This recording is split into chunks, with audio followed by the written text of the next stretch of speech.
Sebelum kita lanjut, jangan lupa like, subscribe, dan nyalakan loncengnya agar tidak ketinggalan info terbaru lainnya terkini.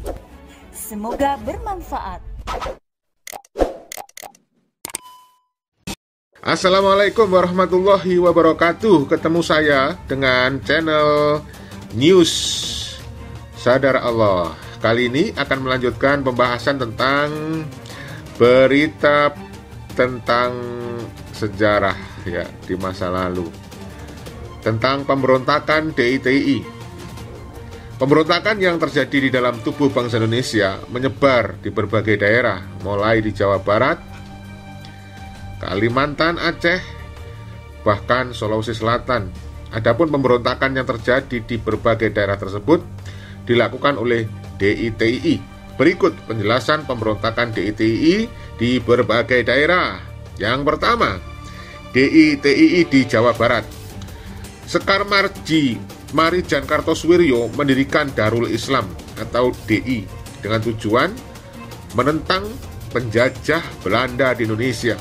Akan tetapi, setelah makin kuat, Kartosuwiryo memproklamasikan berdirinya Negara Islam Indonesia. Pada tanggal 17 Agustus 1949, dan tentaranya dinamakan Tentara Islam Indonesia. Negaranya Negara Islam Indonesia atau NII. DITI ingin menyingkirkan Pancasila yang merupakan dasar negara Republik Indonesia dan akan membentuk negara Islam. Kartosuwiryo tidak mau hijrah dari kantong-kantong gerilya menuju ke wilayah Republik Indonesia. Sesuai dengan hasil perundingan Renville, karena ia tidak mengakui Republik Indonesia lagi. Bahkan seluruh Jawa Barat dianggap sebagai daerah kekuasaannya. Untuk meredam pemberontakan, mula-mula dilakukan pendekatan persuasif, yakni dengan musyawarah untuk mencapai saling pengertian. Karena tidak berhasil, kemudian pemerintah Republik Indonesia menempuh cara tegas melalui operasi militer. Upaya penumpasan dengan operasi militer tersebut dikenal dengan nama Operasi Baratayuda dengan taktik yang disebut pagar betis. Pada tanggal 4 Juni 1962, Kartosuwiryo berhasil ditangkap oleh pasukan Siliwangi di Gunung Geber, Majalaya, Jawa Barat. Akhirnya, Kartosuwiryo dijatuhi hukuman mati pada tanggal 16 Agustus 1942.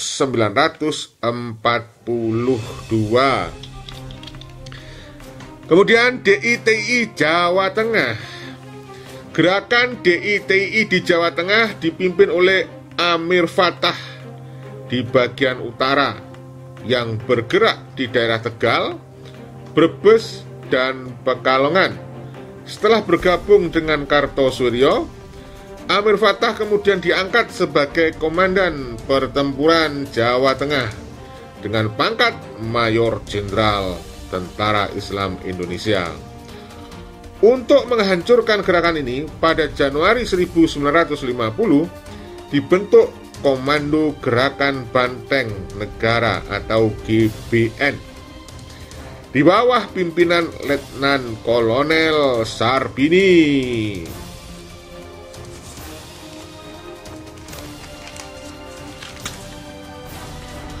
Adapun pemberontakan DITI juga terjadi di Kebumen yang dilancarkan oleh Angkatan Umat Islam atau AUI dengan dipimpin oleh Kiai Muhammad Mahfudz Abdurrahman atau Romo Pusat atau Kiai Sumolangu. Gerakan ini berhasil dihancurkan pada tahun 1957 dengan operasi militer yang disebut Operasi Gerakan Banteng Nasional dari Divisi Diponegoro di Kedu dan Magelang atau Divisi Diponegoro. Di daerah Merapi, Merbabu juga telah terjadi kerusuhan-kerusuhan yang dilancarkan oleh Gerakan Merapi Merbabu Kompleks atau MMC. Gerakan ini juga dapat dihancurkan. Untuk menupas gerakan DITII di daerah GBN, maka dilancarkan operasi Banteng Rider. Yang selanjutnya adalah gerakan DITII di Kalimantan Selatan. Pemberontakan DITII di Kalimantan Selatan dipimpin oleh Ibnu Hajar, seorang mantan Letnan II TNI. Ia menggalang gerakan bernama Kesatuan Rakyat yang tertindas, yang dinyatakan sebagai bagian dari DITII, pimpinan Kartosoewirjo. Sejak pertengahan Oktober 1950,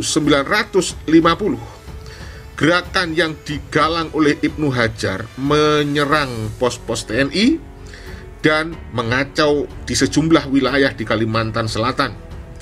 Semula pemerintah masih memberikan kesempatan kepada pemberontak untuk menyerahkan diri dan diterima kembali di dalam Angkatan Perang Republik Indonesia. Ibnu Hajar memanfaatkan peluang tersebut untuk mengelabuhi pemerintah guna memperoleh senjata. Setelah menerima perlengkapan persenjataan, Ibnu Hajar kembali melarikan diri dan melanjutkan pemberontakannya. Perbuatan demikian tidak hanya dilakukan satu kali. Akhirnya pemerintah bersikap tegas untuk menggempur gerakan Ibnu Hajar. Akhirnya tahun 1959 pasukan Ibnu Hajar dapat ditumpas dan Ibnu Hajar berhasil ditangkap. Akhirnya pengadilan militer memutuskan hukuman mati kepada Ibnu Hajar. Selanjutnya adalah DITII di Sulawesi Selatan, ya. Pemerintah berencana membubarkan Kesatuan Gerilya Sulawesi Selatan atau KGSS dan anggotanya, kemudian disalurkan ke masyarakat. Ternyata Kahan Mujacar menuntut agar KGSS dan Kesatuan Gerilya pimpinannya itu dimasukkan dalam satu brigade yang disebut Brigade Hasanuddin di bawah pimpinannya. Tuntutan itu ditolak karena banyak di antara mereka yang tidak memenuhi syarat untuk dinas militer. Pemerintah mengambil kebijaksanaan menyalurkan bekas gerilyawan itu ke Korps Cadangan Nasional atau CTN. Pada saat dilantik sebagai pejabat wakil Panglima Tentara dan Teritorium 7, Kahar Mujacar beserta para pengikutnya melarikan diri ke hutan dengan nama mengubah pasukannya, ya, dengan nama pasukannya menjadi Tentara Islam Indonesia dan menyatakan sebagai bagian dari DITII Kartosoewirjo pada tanggal 7 Agustus 1953. Kemudian tanggal 3 Februari 1965,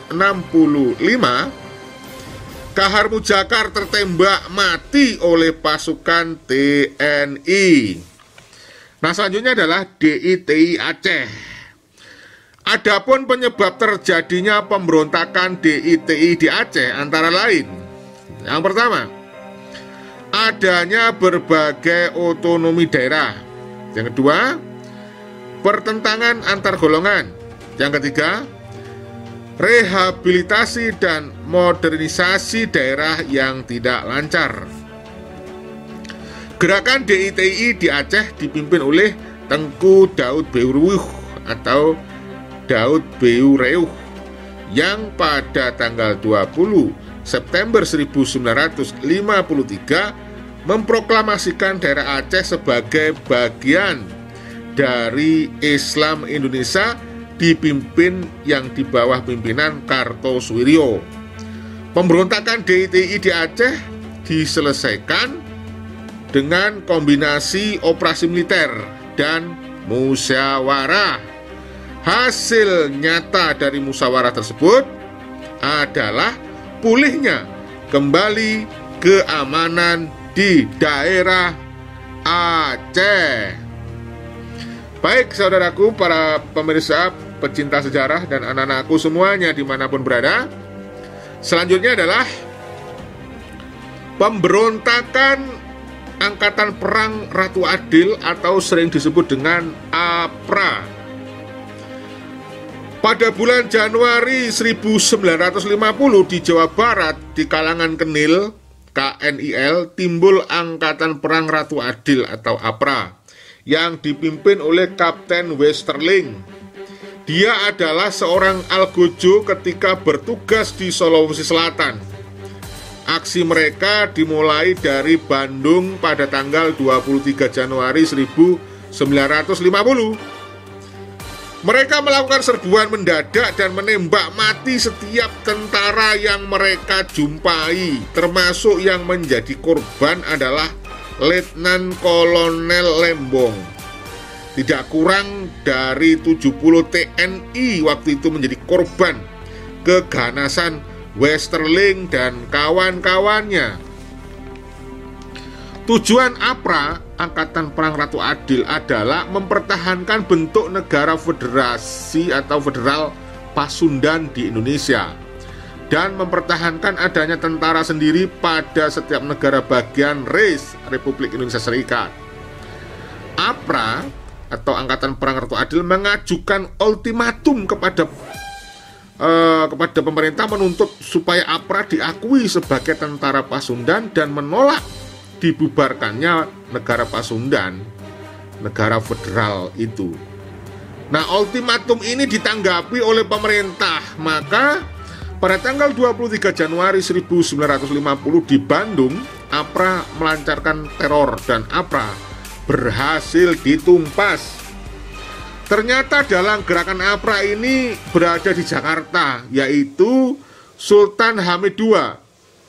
Jadi rencana gerakannya di Jakarta ialah menangkap beberapa menteri Republik Indonesia Serikat yang sedang menghadiri sidang kabinet dan membunuh Menteri Pertahanan, yaitu Sri Sultan Hamengkubuwono ke-9. Sekretaris Jenderal Kementerian Pertahanan Mr. A. Budiarjo dan pejabat Kepala Staf Angkatan Perang Kolonel TB Simatupang. Nah, rencana jahat itu berhasil diketahui dan diambil tindakan preventif pencegahan sehingga sidang kabinet ditunda. Kemudian Sultan Hamid II berhasil ditangkap pada tanggal 4 April 1950.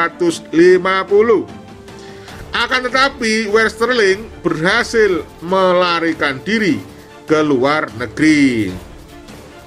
Nah, selanjutnya para pemirsa, saudaraku, anak-anakku semuanya, kita bahas yaitu pemberontakan Andi Ajis di Makassar. Adapun faktor-faktor yang menyebabkan terjadinya pemberontakan Andi Ajis adalah: pertama, menuntut agar pasukan bekas Kenil menuntut agar pasukan bekas Kenil saja yang bertanggung jawab atas keamanan di negara Indonesia Timur. Yang kedua, menentang masuknya pasukan APRIS, Angkatan Perang Republik Indonesia Serikat dari TNI. Yang ketiga, mempertahankan tetap berdirinya negara Indonesia Timur. Nah, akibat dari tindakan Andi Ajis tersebut, maka pemerintah pusat bertindak tegas. Pada tanggal 8 April 1950 dikeluarkan ultimatum. Adapun isi dari ultimatum tersebut yaitu bahwa dalam waktu 4 hari Andi Ajis harus melaporkan diri ke Jakarta untuk mempertanggungjawabkan perbuatannya. Kemudian pasukannya harus dikonsiasi. Kemudian senjata-senjatanya harus dikembalikan. Dan semua tawanan harus dilepaskan. Akan tetapi ultimatum tersebut tidak dihiraukan oleh Andi Aziz, sehingga pemerintah kemudian menempuh cara militer. Kedatangan pasukan pimpinan Wurang untuk menangkap Andi Aziz kemudian disusul oleh pasukan ekspedisi yang dipimpin oleh Kolonel A.E. Kawilarang pada tanggal 25 April 1950. Dengan kekuatan 2 brigade dan 1 batalion, diantaranya adalah Brigade Mataram yang dipimpin oleh Letnan Kolonel Soeharto. Akhirnya, Kapten Andi Aziz dihadapkan ke muka pengadilan militer di Yogyakarta untuk mempertanggungjawabkan perbuatannya dan dijatuhi hukuman 15 tahun penjara. Nah, baiklah, saya akan lanjutkan lagi dengan tema pemberontakan Republik Maluku Selatan atau RMS, ya, pemberontakan Republik Maluku Selatan atau RMS. Republik Maluku Selatan didirikan oleh Christian Robert Soumukil, ya, sering disebut dengan Dr. Soumukil, bekas Jaksa Agung Negara Indonesia Timur atau NIT semasa Republik Indonesia Serikat masih berdiri. Latar belakang pemberontakan Republik Maluku Selatan adalah ketidaksenangannya untuk kembali ke negara kesatuan sesuai keputusan Konferensi Meja Bundar atau KMB.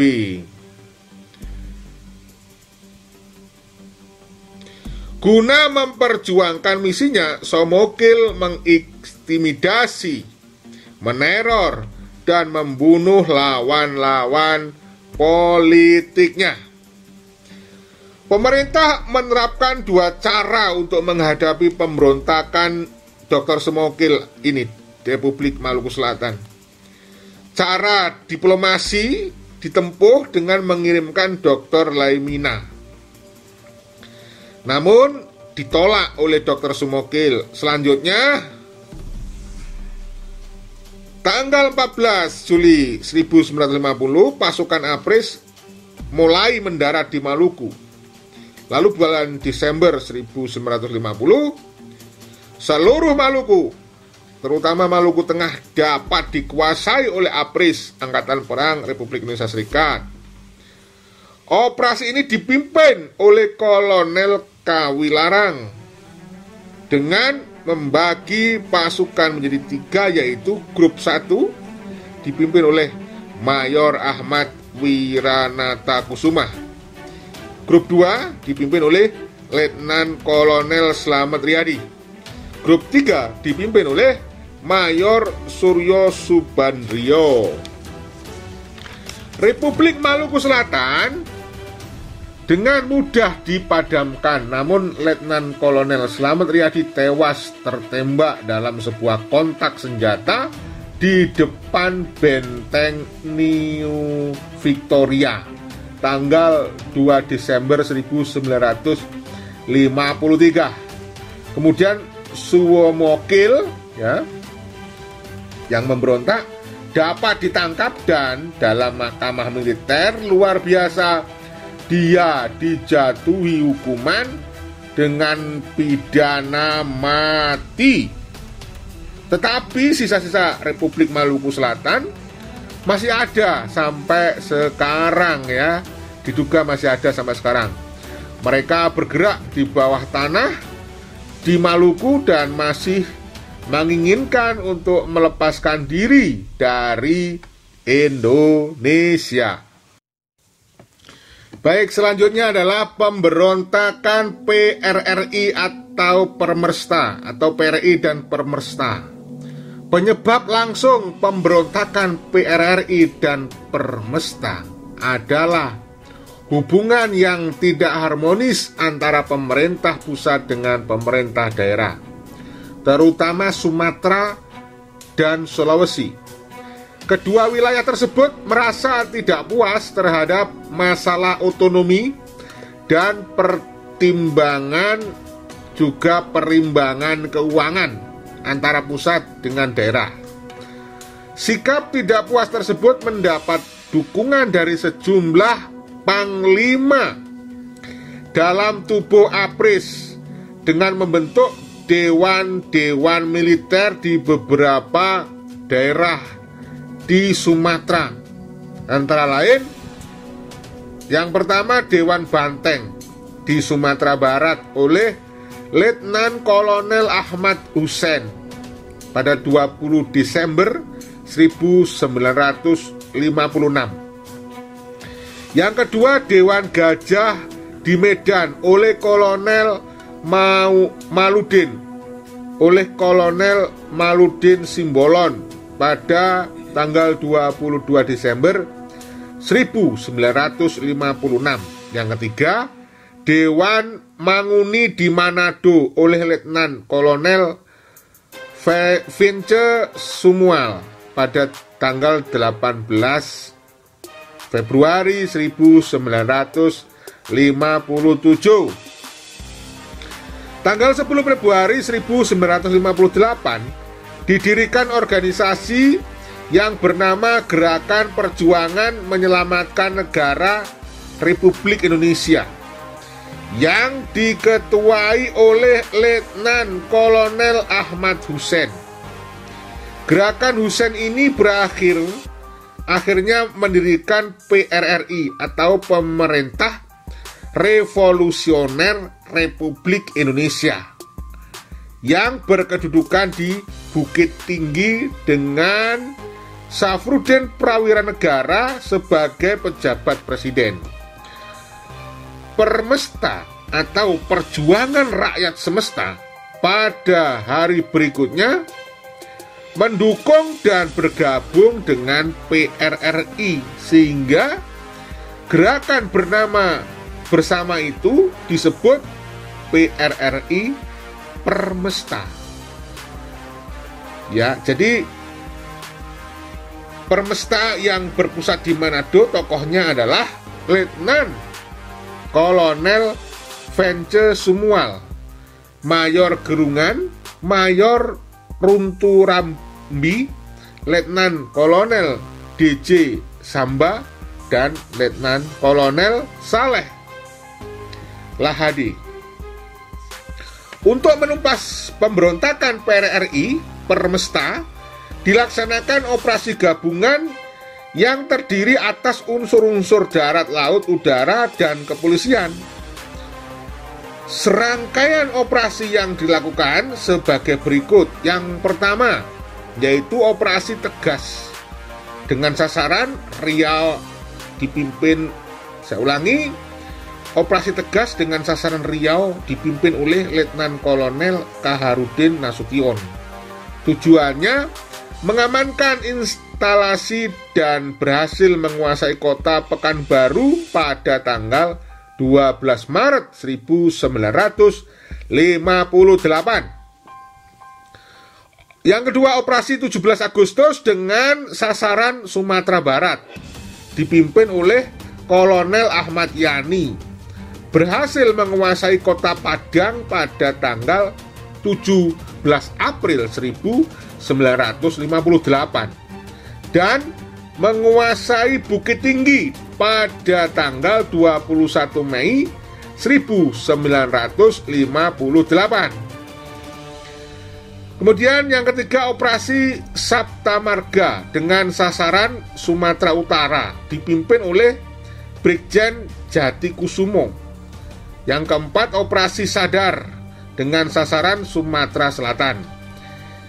Sedangkan untuk menumpas pemberontakan Permesta dilancarkan operasi gabungan dengan nama Merdeka di bawah pimpinan Letnan Kolonel Rukminto Hendraningrat yang terdiri dari pertama, operasi Sabta Marga 1 dengan sasaran Sulawesi Utara bagian tengah dipimpin oleh Letnan Kolonel Sumarsono. Yang kedua, operasi Sabta Marga 2 dengan sasaran Sulawesi Utara bagian selatan dipimpin oleh Letnan Kolonel Agus Prasmono. Yang ketiga, Operasi Sabta Marga 3 dengan sasaran Kepulauan sebelah utara Manado, dipimpin oleh Letnan Kolonel Magenda.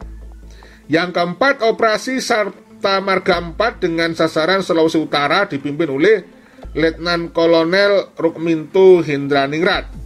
Dan yang kelima, Operasi Mena 2 dengan sasaran merebut lapangan udara Morotai sebelah utara Halmahera, dipimpin oleh Letnan Kolonel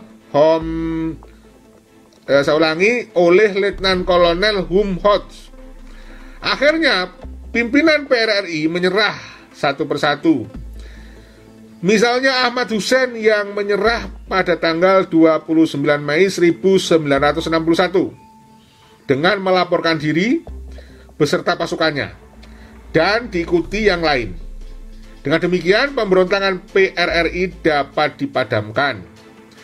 Sedangkan untuk menumpas gerakan Permesta, pemerintah melancarkan operasi militer beberapa kali. Gerakan Permesta ternyata mendapat dukungan dari pihak asing, yaitu Amerika Serikat, dengan bukti tanggal 18 Mei 1958, pesawat yang dikemudikan oleh A.L. Pope, warga negara Amerika Serikat, tertembak jatuh di Ambon. Nah, saudara-saudara, saya lanjutkan langsung ke bahasan gerakan 30 September 1965 ya, yang sering disebut dengan G30S September. Gerakan 30 September ini adalah gerakan yang juga dilakukan oleh PKI, Partai Komunis Indonesia, setelah pernah memberontak di Madiun tahun 1948. Adapun PKI ini semakin meluas pengaruhnya di berbagai daerah. Ya. Yang pertama adalah kita bahas tentang perkembangan PKI ya. Apa yang mendorong? Faktor-faktor pendorong meluasnya pengaruh PKI dalam masyarakat adalah: pertama, pemerintah membubarkan Masumi dan Partai Sosialis Indonesia atau PSI sebagai kekuatan politik pesaing PKI pada bulan Agustus ya. Yang kedua, kondisi ekonomi yang makin menurun kemudian dimanfaatkan oleh PKI untuk membangun simpati terutama di kalangan masyarakat bawah, masyarakat miskin, masyarakat lemah. Yang ketiga, keberhasilan PKI memobilisasi para buruh, petani, nelayan, pedagang kecil ya, dan pegawai rendahan dengan menjanjikan untuk mendapatkan kenaikan pendapatan. Yang keempat, pada akhir tahun 1963, PKI itu melakukan gerakan aksi sepihak dengan kekerasan, terutama di Jawa dan Bali, dan Sumatera Utara dengan mengambil alih tanah milik petani kaya serta perkebunan milik pemerintah untuk dibagikan kepada para petani pendukung PKI. Adapun langkah-langkah yang dilakukan PKI untuk memperluas pengaruhnya di tengah-tengah masyarakat antara lain: yang pertama, melakukan aksi demonstrasi dan membuat selebaran-selebaran yang bersifat menghasut dan memfitnah. Yang kedua, melakukan aksi kekerasan seperti penganiayaan terhadap para kader pelajar Islam Indonesia yang terjadi di Kediri. Yang ketiga, berusaha mewujudkan ide pembentukan angkatan kelima di luar struktur ABRI dan kepolisian yang nantinya akan diisi oleh para kader PKI. Yang keempat, mendukung sikap pemerintah Republik Indonesia yang keluar dari keanggotaan PBB dengan alasan semua keputusan PBB terlalu didominasi oleh blok kapitalis imperialis yang merupakan musuh komunis dimanapun yang ada di seluruh dunia. Nah, di mana dalam usaha menyusun kekuatan dan merebut kekuasaan, PKI melakukan serangkaian kegiatan-kegiatan diantaranya sebagai berikut. Yang pertama, membentuk biro khusus dengan ketua Syam Kamaruzaman. Tugasnya merancang dan mempersilahkan perebutan kekuasaan dan melakukan infiltrasi ke dalam tubuh ABRI, organisasi politik, dan ke dalam organisasi massa. Yang kedua, menuntut dibentuknya angkatan kelima yang terdiri dari buruh tani yang dipersenjatai. Yang ketiga, melakukan aksi sepihak, sabotase, dan aksi teror untuk meningkatkan situasi revolusioner sebagai persiapan untuk melakukan kudeta. Yang keempat, melakukan aksi fitnah. Nah, kesempatan yang sangat menguntungkan bagi PKI untuk melebarkan sayap dan menanamkan pengaruh mereka adalah munculnya ide Nasakom, nasionalis, agama, dan komunis, yang dicanangkan oleh Presiden Soekarno. Sehingga pada tahun 1962 DNID duduk menjadi anggota kabinet sebagai Menteri Negara. Pada akhir Desember 1964 ditemukan dokumen mengenai rencana perjuangan PKI untuk merebut kekuasaan di Indonesia. Perebutan kekuasaan dibagi dalam 2 tahap, yaitu yang pertama, dengan menyingkirkan para pimpinan Angkatan Darat dan membentuk pemerintahan Nasakom berupa Dewan Revolusi dengan misionerkan kabinet yang ada. Yang kedua, yaitu dengan perebutan kekuasaan dan mengganti dasar negara Pancasila dan Undang-Undang Dasar 1945 dengan ajaran komunis. Nah, selanjutnya terjadinya gerakan 30 September PKI atau sering disebut dengan G30 September pada hari Kamis malam, ya, tanggal 30 September 1965, jadi malam Jumat. PKI mulai melancarkan gerakan perebutan kekuasaan dengan nama Gerakan 30 September. Gerakan secara fisik atau militer dipimpin oleh Letnan Kolonel Untung Sutopo, Komandan Batalion 1 Resimen Cakrabirawa, yaitu pasukan pegawai pengawal presiden. Kalau sekarang mungkin pas pampres, ya.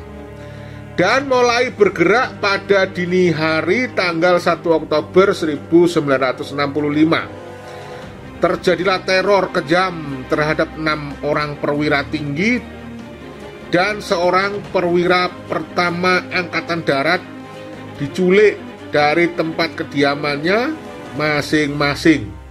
Mereka kemudian dibunuh secara sadis, ya, oleh anggota-anggota PKI yang telah menunggu di lubang buaya, sebuah desa yang terletak di sebelah selatan Pangkalan Udara Halim Perdana Kusuma, Jakarta. Jadi desa Lubang Buaya. Nah, pada saat itu kebetulan itu diduga dan memang ditemukan di dalam sebuah lubang sumur tua, ya. para jenazah dari para pejabat militer yang diculik itu. Nah, bagaimana penumpasannya? Penumpasan terhadap gerakan 30 September dalam kondisi yang seperti itu bisa dikatakan negara dalam keadaan darurat. Sementara itu, keberadaan dan nasib Menpangap tidak diketahui, maka pimpinan Angkatan Darat diambil alih oleh Panglima Kostrad Mayor Jenderal Soeharto. Setelah berhasil menghimpun pasukannya yang setia kepada pemerintah, operasi penumpasan G30 SPKI segera dilakukan. Mayor Jenderal Soeharto kemudian memerintahkan kepada Kolonel Sarwo Edi Wibowo sebagai pimpinan RPKAD atau Resimen Para Komando Angkatan Darat untuk segera merebut kembali RRI dan kantor pusat telekomunikasi yang dikuasai PKI. Operasi militer dimulai pada sore hari tanggal 1 Oktober 1965. Sekitar pukul 19.00. Akhirnya, tanpa mengalami perlawanan yang berat, ya yang dianggap tidak berarti, dalam waktu 20 menit RRI dan kantor pusat telekomunikasi berhasil direbut kembali. Setelah berhasil merebut RRI, Mayor Jenderal Soeharto menyampaikan pengumuman lewat RRI ya sebagai berikut. Yang pertama, telah terjadi pemberontakan yang dilakukan oleh PKI. Yang kedua, kondisi Presiden dan Menko Pertahanan Keamanan atau Kasat dalam keadaan aman dan sehat. Yang ketiga, rakyat dianjurkan untuk tetap tenang dan waspada. Operasi kemudian diarahkan ke Halim Perdana Kusuma yang kemudian dapat dikuasai kembali tanggal 2 Oktober 1965. Selanjutnya, pada tanggal 3 Oktober 1965, operasi ditujukan ke daerah Lobang Buaya, tempat pembunuhan para perwira.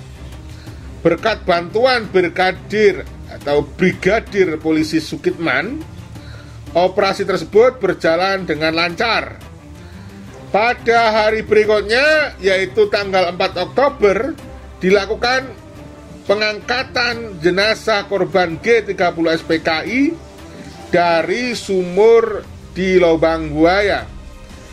Setelah disemayamkan dan di markas besar TNI Angkatan Darat, jenazah ke-6 pimpinan TNI Angkatan Darat tersebut dimakamkan di Kalibata yang bertepatan dengan Hari ABRI, yaitu pada tanggal 5 Oktober 1965. Akhirnya satu persatu pemberontakan G30 SPKI berhasil digagalkan dan diatasi.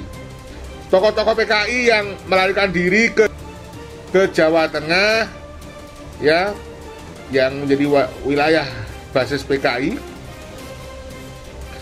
akhirnya berhasil ditangkap di desa Sambeng, Solo. Letnan Kolonel Untung ditangkap di daerah Tegal.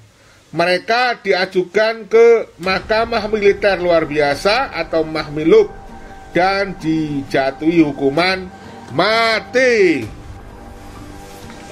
Untuk menumpas sisa-sisa G30 SPKI di berbagai daerah, ada 3 operasi penumpasan yang dikenal, yaitu operasi yang pertama, operasi Merapi di Jawa Tengah, yang dipimpin oleh Komandan RPKAD Kolonel Sarwo Edi Wibowo. Yang kedua, operasi Trisula di Blitar Selatan, yang dipimpin oleh Komandan Kodam 8 Brawijaya, ya, dan Kolonel Witarmin. Yang ketiga, operasi Kikis yang dilakukan di daerah perbatasan Jawa Tengah dan Jawa Timur. Nah, untuk itu saudara-saudara, untuk mengevaluasi apa yang sudah Anda dengarkan tadi, coba dijawab pertanyaan berikut ini ya. Yang pertama, apa latar belakang dari peristiwa pemberontakan Republik Maluku Selatan atau RMS? Yaitu pertama. Yang kedua, sebutkan ultimatum pemerintah pusat kepada kepada pemberontak Andi Aziz ya. Saya ulangi, nomor 2, sebutkan ultimatum pemerintah pusat kepada pemberontak Andi Aziz. Yang ketiga, sebutkan kegiatan-kegiatan yang dilakukan PKI untuk merebut kekuasaan ya. Dan yang keempat, sebutkan tuntutan PKI pimpinan MUSO terhadap pemerintah ya. Nomor 4, sebutkan tuntutan PKI pimpinan MUSO terhadap pemerintah. Dan yang terakhir, nomor 5, apa nama operasi militer yang dilakukan untuk menumpas pemberontakan DITII yang ada di Jawa Barat. Ya, saya kira itu untuk tayangan video kali ini. Yang perlu saya ingatkan, bagi yang belum subscribe, segera menekan subscribe, like, share, dan tanda lonceng ya, agar Anda tidak ketinggalan jika ada konten-konten terbaru yang bermanfaat dari kami ya. Kalau ada yang ingin didiskusikan, silakan komentar di kolom komentar. Saya akhiri, wassalamualaikum warahmatullahi wabarakatuh.